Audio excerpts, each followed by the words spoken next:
Hi everyone, thank you so much for joining me for episode 28 of Friday Book Bites, the second last one for the year. And I am so thrilled today to be joined by author Vanessa McCausland. Hi Vanessa, thank you so much for joining me today. Hi Sandy, thanks for having me. Anytime. We're going to have a chat today all about character, but before we do that, I'm going to pop up the details of the giveaway that I have going. And of course, for anyone who leaves a comment or asks a question today during the live stream, or up until midday Saturday Sydney time, you will go in the draw to win a copy of Vanessa's beautiful new book, The Valley of Lost Stories. And I was fortunate enough to attend Vanessa's launch. That was this week, wasn't it, Vanessa, earlier this week? Yeah, this week. And got her to sign the copy as well. So it's a signed copy of The Valley of Lost Stories, which is really exciting. Now, before we launch into our discussion, Vanessa, I'm just going to tell you I'm only halfway through, so no spoilers, please. No, I'll be very careful. Thank you. Because I don't want it ruined. I'm enjoying it so much. I'd hate to ruin it for me. So today we're talking about character. And I guess the best place to start when we're talking about how authors find their characters is, how do you find that they usually come to you in that first instant? What's that first spark of a character for you? For me, it's often this really vague image. So for my first book, The Lost Summers of Driftwood, I just had this image of this girl standing on the end of a jetty overlooking a river. And that was it. And it was sort of misty and quite vague in my mind. And I just kept going, who is this woman? What does she want? Why is she standing there? And it's almost like it haunts me a bit until I then go, okay, I've got to write something down about this. And then another image came. And when I wrote something down, nothing really eventuated. And I was like, no, this is crap. And then I had this other image of this woman in a boat with long, dark hair wearing white. And I'm like, okay, it's another woman on this river. And they're somehow related. And then I started writing into that. And then I worked out, okay, the woman on the end of the jetty is my main character, and the one in the boat is her sister, and she's passed away. And so I kind of just suddenly had my two main characters and my setting. And so it's really weird, like, where do those images come from? I'm not really sure. But it starts out just, it's almost like a photograph that, in a dark room that's just becoming more and more clear the more you write into it. But at first it's quite obscure. That's kind of how it happens for me. How does it happen for you, Sandy?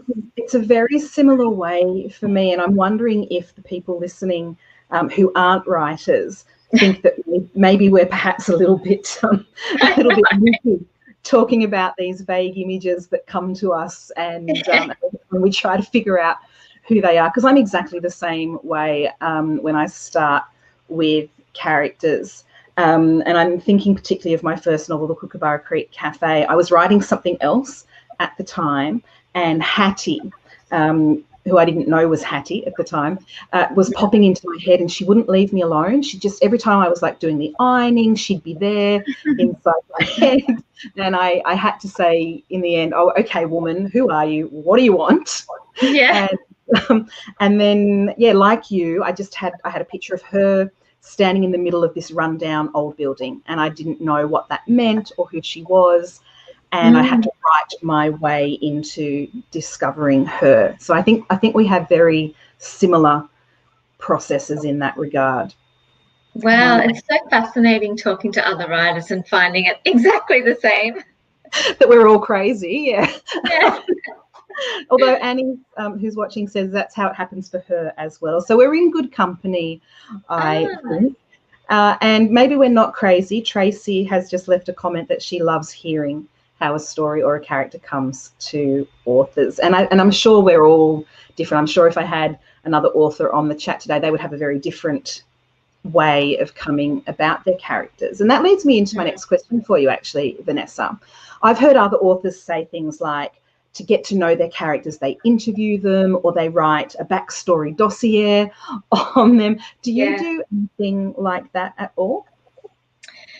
No, I sort of feel like I should, because I've heard a lot of that as well. And it sounds so wonderful to have that sort of sense of control, but I just don't feel like I have that. I feel like I just have to write it and it comes out in the writing. I mean, like by the time I'm a quarter of the way through my book, or sort of around about that far in, I can then go, okay, I can write a list of my characters and I can tell you, you know, a bit about them. But before I get to that far into the book, I don't have that.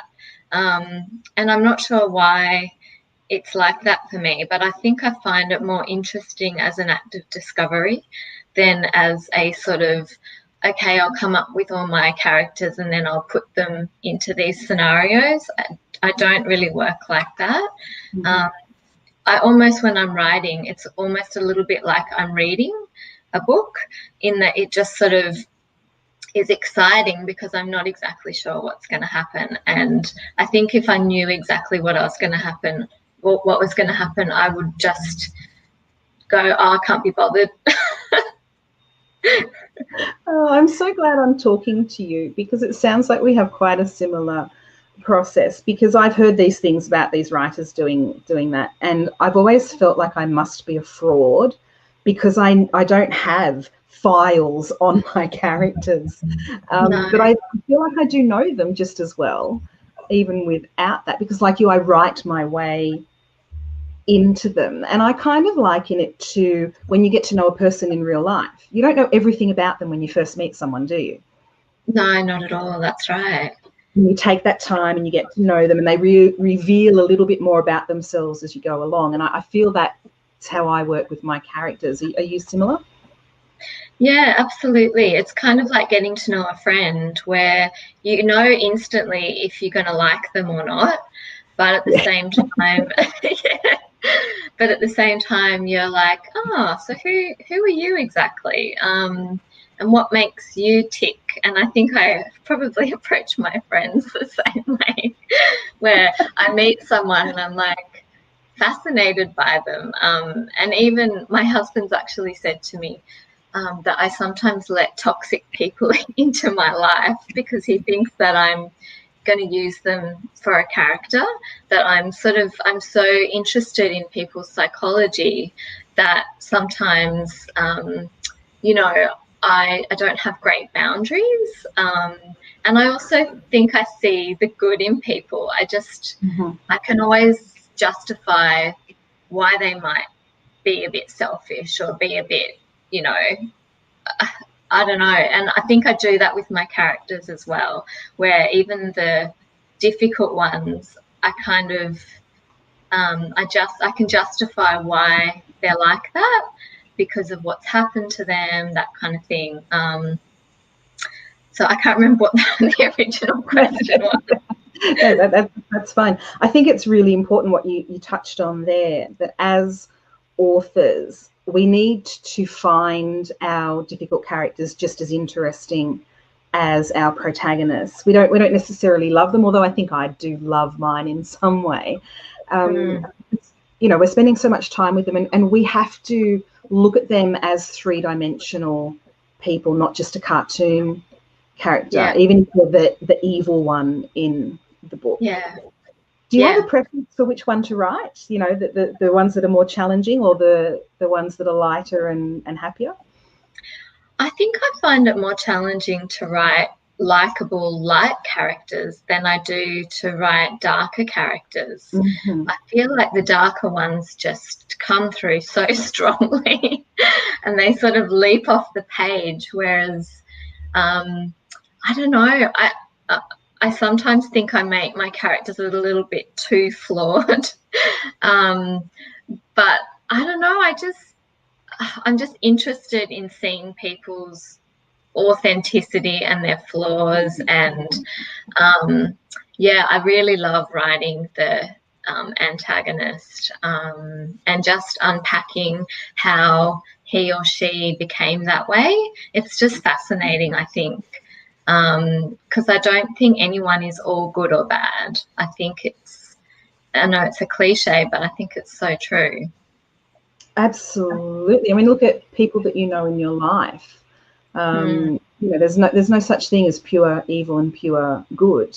Even the best people that we know have flaws, don't they? Yeah, absolutely. And I think part of that probably comes from working as a journalist for so long. I just met so many characters, and some quite shady characters as well. And and you're just like, wow, this person's like, they seem too big a character to be real, but they are real. And I mean, I've had editors sometimes say to me, you know, would this person really do that? Like that, you know, this seems very extreme. And I'm like, well, this is actually based on someone I've interviewed. Because I think, yeah, like real life can be stranger than fiction in that way sometimes. It's a funny thing, isn't it? Because I've had that, you know, with plot points more than character, where people have questioned, you know, would this really happen? And you're right. You know, real life, we accept these strange and weird and wonderful things, the unbelievable, but we don't accept it in fiction. I find that a really interesting. We have to make fiction more real than real life. Absolutely. That's so true. And I think about this all the time, particularly when I'm creating a book and I'm thinking, is this too much of a coincidence? But then I hear about a real life coincidence, and there are so many that you hear and you just think, that's just incredible. How could that have happened? And I often say to my husband, because he reads my books and he'll be like, coincidence. And so when I hear about a real life coincidence, I'm like, Ben, look, this is a real life coincidence. They do happen. I wonder what the psychology is for us as readers, where we want our fiction to be more real than real life. I'd be fascinated to explore that some more, you know, from a psychological point of view, I guess. Yeah. No, I'm not sure. Someone needs to write a PhD on it. Yeah, that won't be me. It won't be me either. Tracy has left us a comment that J.R. Ward treats her characters like real people, and I'll get onto that in just a moment, and even wrote a background book where she interviewed them. She even has a bit of an ongoing feud with one of them. I love that last part. This leads me to a question that I get asked a lot at Author Talks, and I'm sure you do too. When we find that our stories and our characters connect with readers, they think of them as friends and they don't want to say goodbye. Are your characters the same for you? And I already know the answer to this. You know, are they that real, you know, that you could actually have a feud with one of your characters? Yeah, absolutely. They feel like they're their own entities. And often when I the two times that I've put a book into the world, it feels like I'm sort of doing it for them.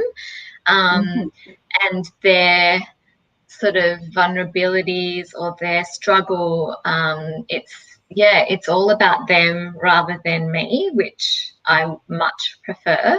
And yeah, it's really strange how real they are, and you just think, how do they become that? It's weird. I mean, I remember I interviewed Elizabeth Gilbert. I was lucky enough to interview her many years ago, and she told me that she has active conversations with her characters, as in she'll be like, so what are you doing today? Like, what on earth are you doing? This is so boring, you know. Can you please do something? Or what were you thinking? Why did you do that?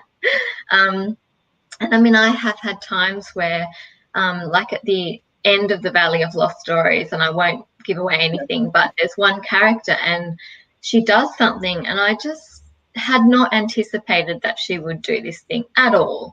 I was just sitting there writing and then she started doing this thing and I'm like, oh, okay, is this where this is going? And I'm sure you've had the same experience, Sandy, where that's like the most incredible feeling as a writer, when your characters start doing stuff and you're just watching them do it. I mean, they're so alive to you that you can't even anticipate how they're going to act. And that's the magic. And then you're just like, okay, that's where we're going. And it's really, really fun. Yeah, it happens so often. And I think partly because I'm not a plotter, I don't plan my novels. So that happens to me quite a lot. And I used to pretend that one of the reasons I loved writing was that I could be in control of what happened where I can't in the real world. This was my way of, eking back some of that control. But I was fooling myself. I'm not in control at all. My characters are completely in control. And I think of my book that came out this year, The Banksia Bay Beach Shack, Yvonne in that book. When I first started, she was like a side character that may have been on 1 or 2 pages in my head in the book. And she took over and she became quite a pivotal character and plays quite a pivotal role. And I had to just go with it. Do you ever find yourself fighting your characters? Like, you're not supposed to be doing this, get back on track? I guess so, yeah. Sometimes you're just like, sometimes I do have a bit of an idea of where things should be heading, particularly when I'm more around the halfway, 3/4 mark. And then, yeah, if they do something or want to do something that doesn't fit with that, then it's extremely inconvenient. But at the same time, sometimes I'm pushing them to do something, and deep down I know that that's not what they would actually do. And so you're sort of fighting with them going, but I'd planned for you to do this at some point, and they're just going, nah. No, not having a bar of it. I'm so glad that it's a very similar thing. I don't feel quite as crazy as normal. Annie is laughing that Yvonne needed the spotlight. She really did. And Maya Linnell, who's another beautiful writer, said that it's a magical time when those characters take over. It's the favourite part of her writing as well. I wanted to ask you particularly about the Valley of Lost Stories and the characters in there. You have 4 female points of view in the present timeline and another female point of view in the past timeline. How hard is it for you as the author there to make them distinctive voices so that they are individual characters, and how hard is it to balance how much page time each one gets?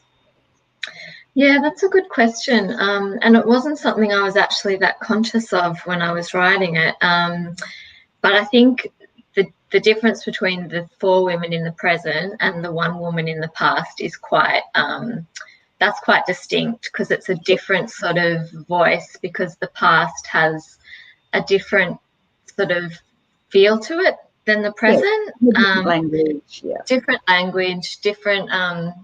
mainly different language and different sort of thought. And so that was always very sort of clear and easy. But the 4 women in the present, that was probably a little more challenging, given that they're all sort of roughly the same age.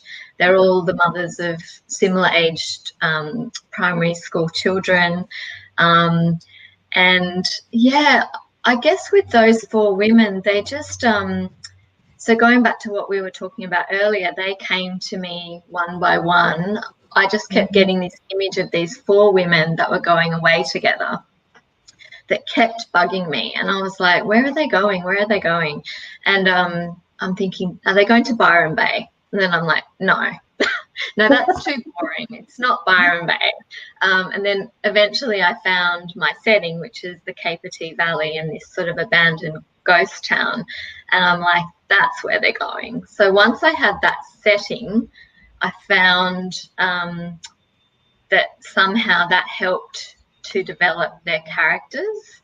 And I think probably two of them, Emmy and Natalie, are perhaps the most relatable or likable, and they were quite distinct as well. And then there's one of them, Alexandra, who's quite dry and acerbic, and she was very she came through very strongly because she has a very distinct voice. I don't know, they just all were there, and it's really hard to describe how it happened.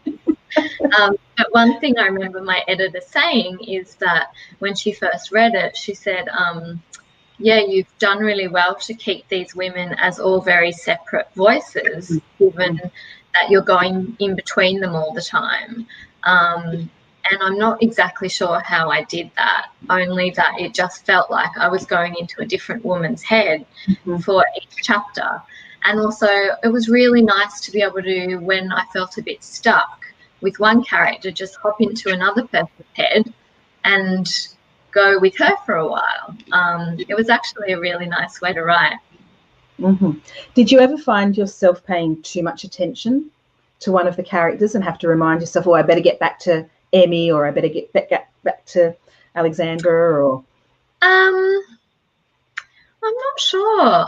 No, I think I kind of wanted to get back to the others. I was like, oh, what's happening with the others now? How are they feeling about this situation? Because in a way you're following through in real time with them. So you're going through someone's eyes, and then and then the next person is seeing almost the same scenario, but you see it through her eyes. And I found that really interesting, an interesting way to do scenes, in terms of just how, I don't know, women can be so critical of themselves. And I think one thing that comes through in this book is that all these women are so hard on themselves, and yet the other women are looking at them and thinking they're perfect or they're amazing, and yet their inner voice is telling them that they're not good enough. And I think that's probably what happens in real life,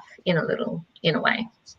Yeah, absolutely. As I said, I'm only halfway through, but I have definitely found that a really relatable part of what you've done there. You know, when I'm inside Emmy's head and the insecurities that she is, going through, that the other girls don't see, and then she sees one of the others as completely perfect, this goddess type figure, but the goddess has also got her own insecurities that come through when we're spending time in her head, and for me that makes them just so real, and so cool that we all do that, I think. It's weird how we hold ourselves up to such high standards, and yet I don't know. I don't know what I'm trying to say, but we're all just very critical of ourselves, I think. But everyone, if you scratch the surface, has their own struggles. Absolutely. You've handled that beautifully. There's some questions coming through here, which I'm going to get to in a minute from our viewers. But there's one here from Tracy I want to address first. And she said she was about to ask what would happen if you ignored the character's wishes. And I don't know about you, Vanessa, but when I ignore my character's wishes, I find that my story either stops or falls apart. Yeah, I think that would happen because the character is really the driver of the story, aren't they? They're like the emotional engines of the story. So if you weren't being true to the character, there'd just be no story. Yeah. And I have found when I've tried to force things, so next year's novel for me, the Wattle Island Book Club, I had a particular time period in my head that I wanted this one character to be in, and I was trying to force it and it wasn't working, and I wasn't going to give up because that's what I wanted to do. And the character was going, well, no, actually, I don't want to be in that time period. And I struggled with that for quite some time, I guess, because I'm stubborn. And when I let go of that original idea that I had of where I wanted this character to be and actually listened to the character, that was when the story changed for me, and actually I could finish writing it. Wow, that's amazing. Yeah. And did you feel, did you intuit like along the line that was the struggle? Like, were you not listening to your deeper intuition, or did it just take a while to reveal? No, I wasn't listening to myself. Yeah. Because I had it so set in my head, this is what I wanted to happen. And you're not going to tell me the character. You're not going to tell me what's going to happen. Yeah, wow. And it's that thing, when we do listen to our own intuition, it's a very different process than if we try to fight it. And you'd think by my age you'd learn not to fight it, but obviously I'm a slow learner. It's such a strange process. It's so sort of instinctual and subliminal and weird that sometimes you just like, your head is just like, what am I doing? It's such a difficult thing to explain to people that don't do it. Just how you make those decisions and why things don't feel right.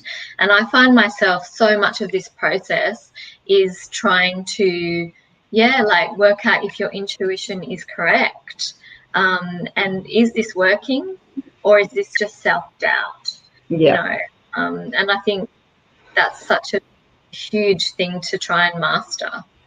Yeah, it is. And self-doubt is such a part of who we are as creatives. And I would think whether you're an artist or a musician or a writer, that self-doubt is always there. And it is a tricky thing to know, is it just my self-doubt tripping me up, or is it that deep intuition that's telling me what to do? It's so difficult time inside our heads.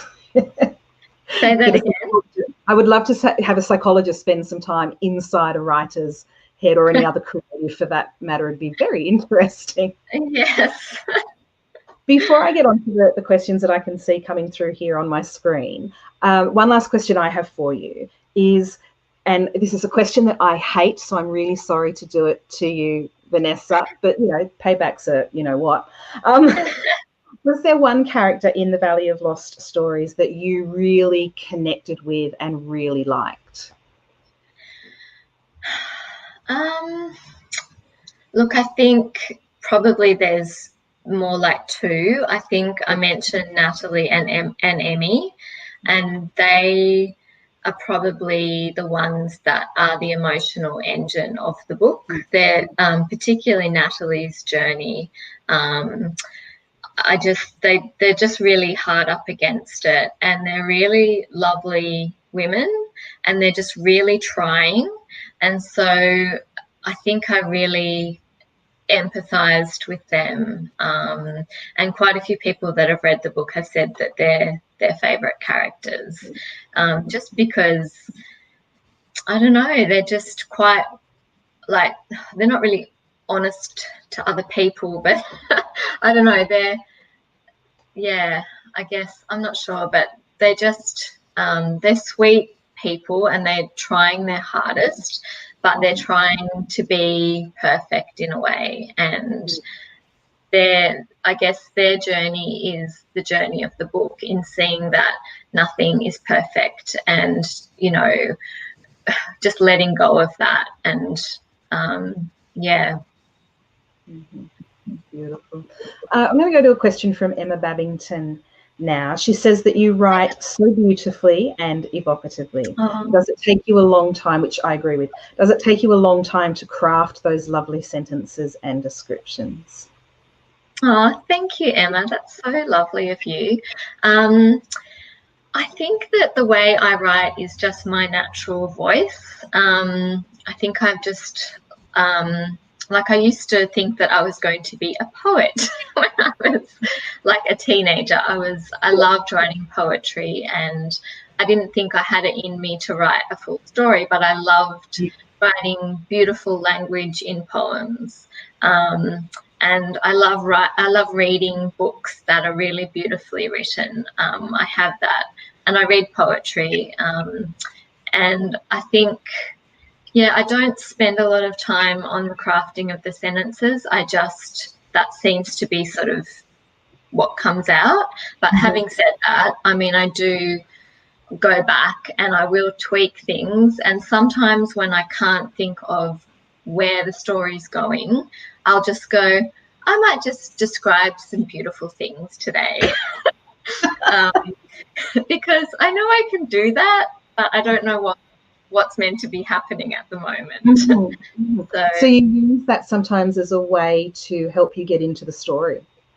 Yeah, Right. definitely. Because I feel like the actual writing of the pretty sentences is easier for me than the thinking of the story. The plot and the story is the thing that I am growing to understand, whereas I feel like I've always just been a writer since I could write. So it's the language is kind of the easy part for me.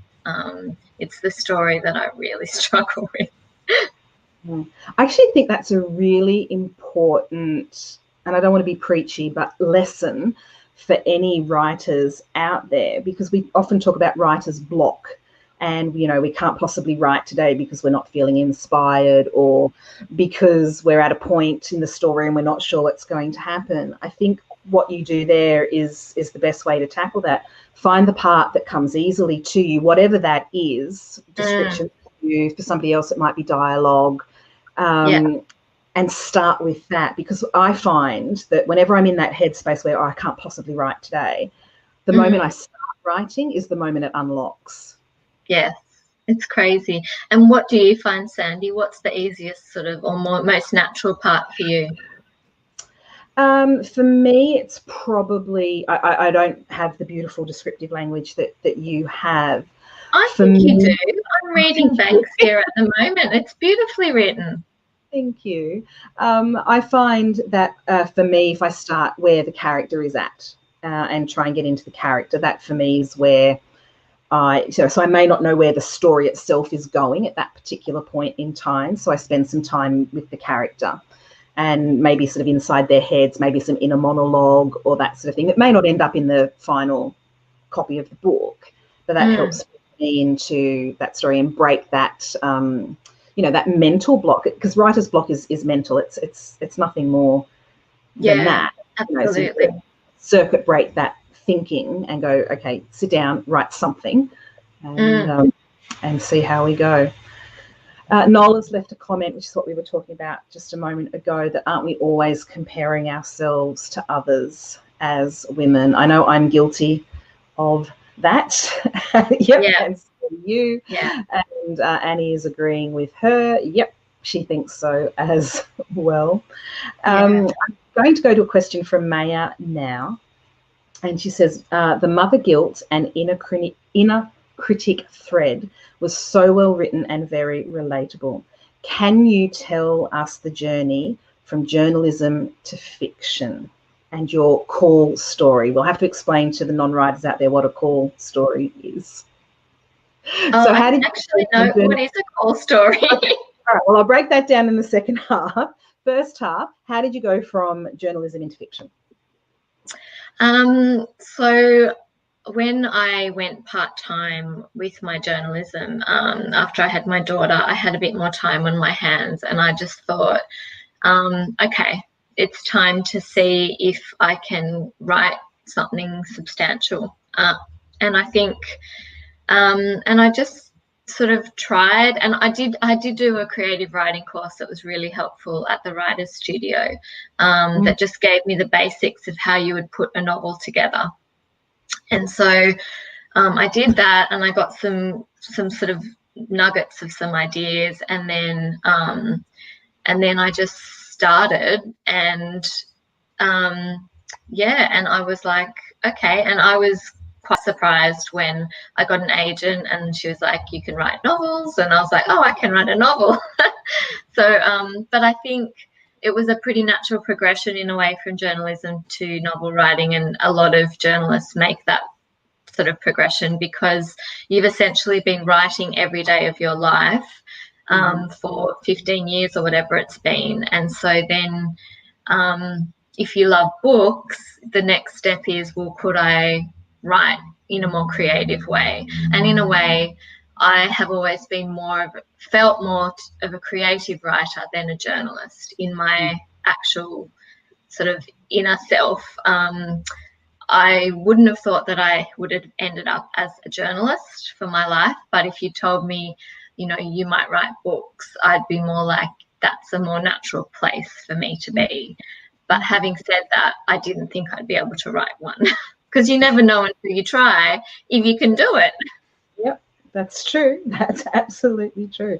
And there's a lot more to it than you think of when I'll just type out a few words and suddenly it will be a book. It doesn't quite work like that, does it? Yeah. And when I sort of explain that process, obviously, if you break it down, there was so many things along the way, so many heartbreaks, so many, I'm going to give up on this, you know, when you first ever get a structural edit back of the first book that you've written and the person's like ripped it apart and you're like, oh my God, I have so much work to do here. But that first structural editor actually said to me, she knows that the writers that are going to end up getting published, because when they get the structural edit, they cry for a week and then they take it on board. They make the changes that she suggested and they send it back to her. And she said that there is the line in the sand, because she never hears from half of the people that she does structural edits for. They just give up. And so that's a really important thing for aspiring writers to actually remember and take on board, that you have to do the work. Like, sure, you have to have some talent, but just doing that work, you know, getting past the heartbreak of rejection and, you know, being told that you haven't done something right is so key to this industry, I think. Absolutely. I couldn't agree with you more. It's the ones that do the work that end up, you know, with the book on the shelf. Absolutely.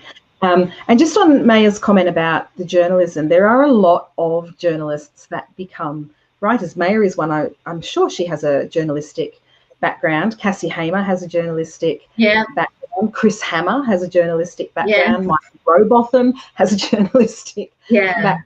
There is a certain a marriage between the two, I think. Yeah, and you're used to just having to write, so you're not quite as I don't know, you can't be precious in some ways, because when you have an editor screaming at you for copy, like, you just have to do it. And so it instills in you just like a discipline, I suppose. And also, you know, if my publisher says to me, we need this book by this date, I am not going to miss that deadline. I physically, mentally cannot do it because I'm so trained to meet a deadline. Absolutely. I wish I had that training. I'm not as good at that, but we won't talk about that here, just in case my publisher's watching. The second part of Maya's question is your call story. So this is the call or the email that said you're going to be published. What was that for you? How did that happen?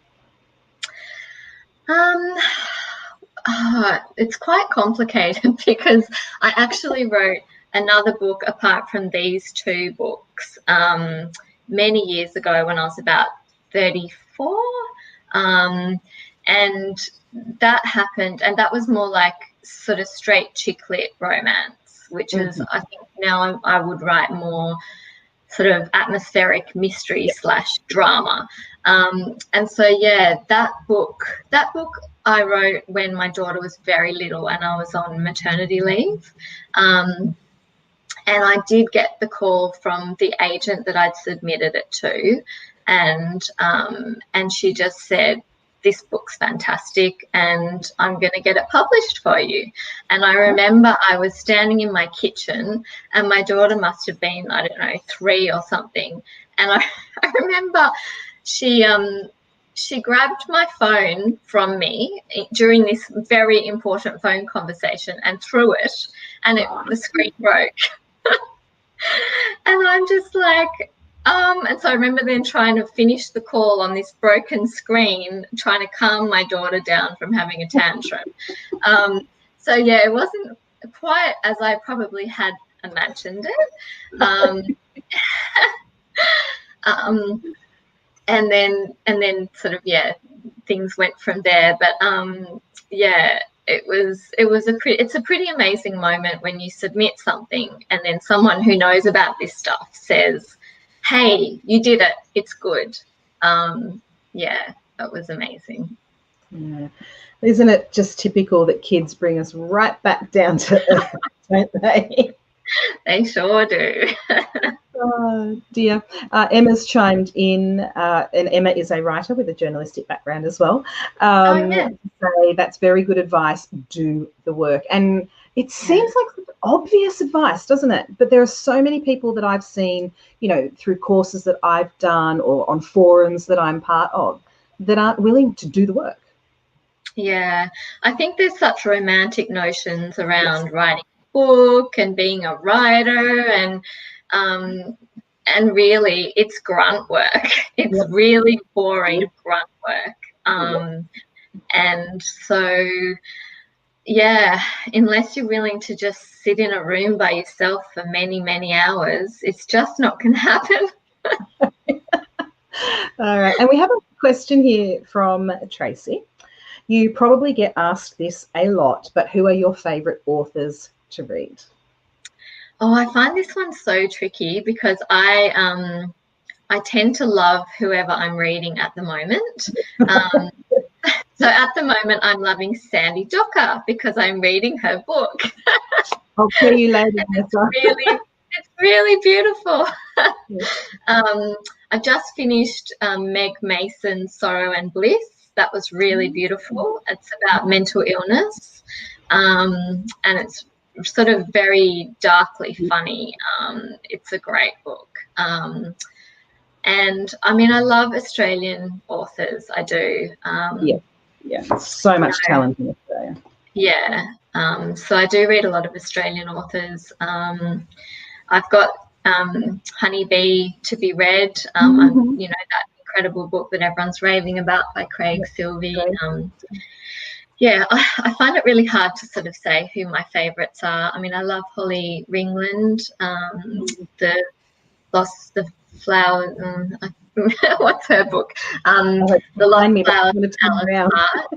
It's behind me. Yeah.